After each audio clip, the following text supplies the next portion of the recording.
आज simple harmonic motion पढ़ेंगे physics 10th में। सबसे पहले इसका डेफिनेशन पढ़ेंगे, फिर इसको एक एग्जांपल के थ्रू मास अटैच थ्रू स्प्रिंग पढ़ेंगे, इसका प्रिंसिपल पढ़ेंगे कि किस प्रिंसिपल पे काम करता है, और लास्ट में इसका एप्लीकेशन। यानी सिंपल हार्मोनिक मोशन जो है वो बेसिकली 4 टॉपिक से बने हैं, ठीक है। 4 टॉपिक में इसको डिफाइन कर सकते हैं कि फिर सबसे पहले सिंपल हार्मोनिक मोशन को डिफाइन करेंगे, फिर सिंपल हार्मोनिक मोशन का प्रिंसिपल पढ़ेंगे जो कि हुक्स लॉ है, फिर सिंपल हार्मोनिक मोशन को एक एग्जांपल के थ्रू, एक ऑपरेटर्स के थ्रू पढ़ेंगे जिसे हम लोग कहते हैं कि मास अटैच टू स्प्रिंग, और फिर उसकी एक एप्लीकेशन देखेंगे जो क्या है, सिंपल पेंडुलम है। ये 4 टॉपिक्स पूरा जो है ये सिंपल हार्मोनिक मोशन को कवर करेगा। तो आज सिंपली हम लोग इसका डेफिनेशन डिस्कस करेंगे, सिंपल हार्मोनिक मोशन का मीनिंग डिस्कस करेंगे। अच्छा लफ्ज़ यहाँ पर आते हैं, मोशन आपके लिए मेरे ख्याल में क्लियर है, सिंपल भी वर्ड इज़ क्लियर है। हार्मोनिक का मतलब क्या है? लफ्ज़ हार्मोनिक का मतलब है कि vibratory. Simple harmonic motion means simplest form of vibratory motion या simplest form of oscillation. Short form में इसको हम लोग SHM लिखते हैं, ठीक है। तो हार्मोनिक का मतलब है कि वाइब्रेटरी, ऑसिलेटरी, ठीक है। ऐसा मोशन, वाइब्रेटरी फिर आपको पता है वाइब्रेटरी मोशन किस तरह मोशन है, ऐसा मोशन कि जिसमें कोई ऑब्जेक्ट किसी फिक्स्ड पॉइंट के आगे पीछे मूव करे। लेट सपोज अगर आपके पास ये पेंडुलम है तो ये पेंडुलम क्या करते हैं, इस पॉइंट A के आगे पीछे मूव करेगा। तो इस पेंडुलम का जो मोशन है दैट इज वाइब्रेटरी या ऑसिलेटरी मोशन। उसी तरह अगर हम फर्ज करें कि हमारे पास एक गिटार का स्ट्रिंग है, तो इस गिटार का स्ट्रिंग अगर आप इसको ट्यून करें, ठीक है, तो इसमें क्या होगा, इसमें कुछ इस तरह का शेप बनेगा।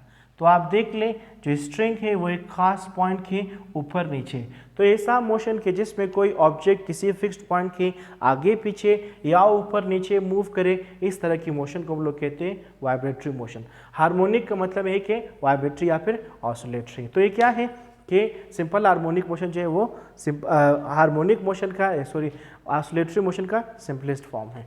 तो इसका डेफिनेशन देखते हैं, इसको ये मीनिंग फर्स्ट करते हैं कि हमारे पास ये एक सरफेस है, हॉरिजॉन्टल फ्रिक्शनलेस सरफेस है, इस पर एक स्प्रिंग रखा हुआ है।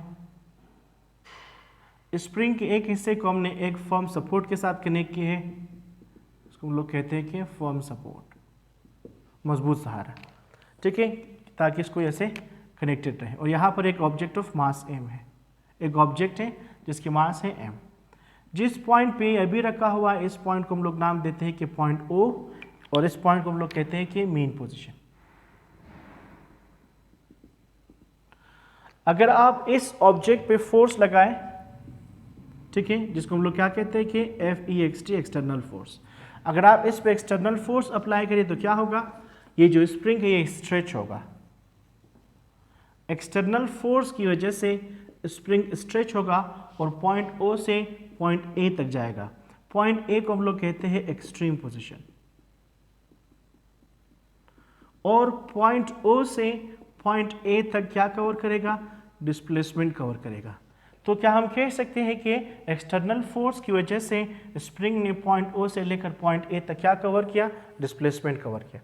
अगर हम लोग क्या करें, पॉइंट A से अब इस ऑब्जेक्ट को छोड़ दें, तो एक फोर्स है जो क्या करेगा, स्प्रिंग को अंदर की तरफ उसकी पहली पोजीशन में लाने की कोशिश करेगा, उसको अंदर की तरफ खींचेगा। जो फोर्स स्प्रिंग को अंदर की तरफ खींचते हैं इसको लोग क्या कहते हैं कि इलास्टिक रिस्टोरिंग फोर्स FR। इसको लोग क्या कहते हैं कि elastic restoring force. Elastic restoring force की वजह से क्या होती है कि ये ऑब्जेक्ट अंदर की तरफ एक्सेलरेट होते हैं, यानी ऑब्जेक्ट में मीन पोजीशन की तरफ एक्सेलरेशन पैदा होता है। तो ये एक्सेलरेशन जो रिस्टोरिंग फोर्स की वजह से पैदा होता है, ठीक है, ये डिपेंड करती है किस चीज़ पे, इस डिस्प्लेसमेंट पे जो कि एक्सटर्नल फोर्स की वजह से पैदा होता है। तो यही सिंपल हार्मोनिक मोशन है कि क्या है, हार्मोनिक मोशन का वो सिंपलेस्ट फॉर्म या ऑसिलेशन का वो सिंपलेस्ट फॉर्म कि जिसमें क्या हो, एक्सेलरेशन जो है, देखिए आप ये ऑब्जेक्ट अंदर की तरफ एक्सलरेट हो रही है, ये डिपेंड करती है किस चीज़ पे, डिस्प्लेसमेंट पे। अगर आप इसको पॉइंट ए से भी मजीद आगे डिस्प्लेस करे, जितना आप इसको दूर तक ले जाओगे, जितना ज़्यादा डिस्प्लेसमेंट करोगे उतना वो तेज़ी से ज़्यादा एक्सेलरेशन से अंदर की तरफ मीन पोजीशन की तरफ आएगा। तो अंदर की तरफ जो एक्सेलरेशन है या ऑब्जेक्ट की दोबारा रफ्तार जो है मोशन, वो डिपेंड करती है किस चीज़ पे, डिस्प्लेसमेंट पे। तो हम लोग कह सकते हैं कि एक्सेलरेशन जो है वो डिपेंड करती है किस चीज़ पे, डिस्प्लेसमेंट पे।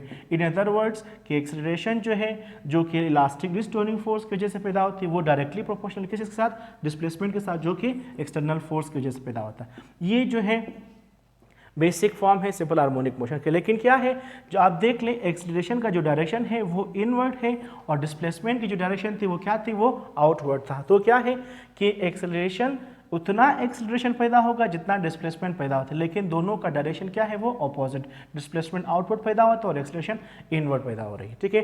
तो ये खत्म।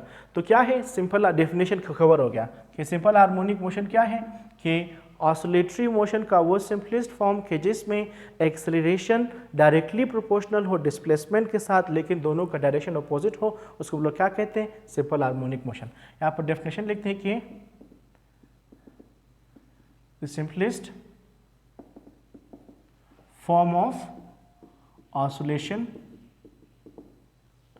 इन विच acceleration produced due to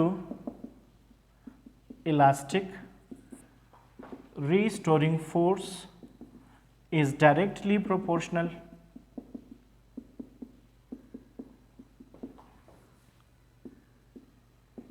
to the displacement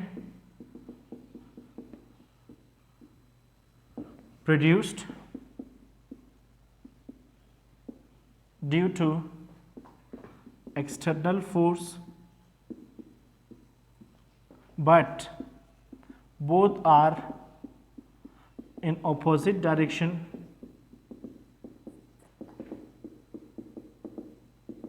is called simple harmonic motion.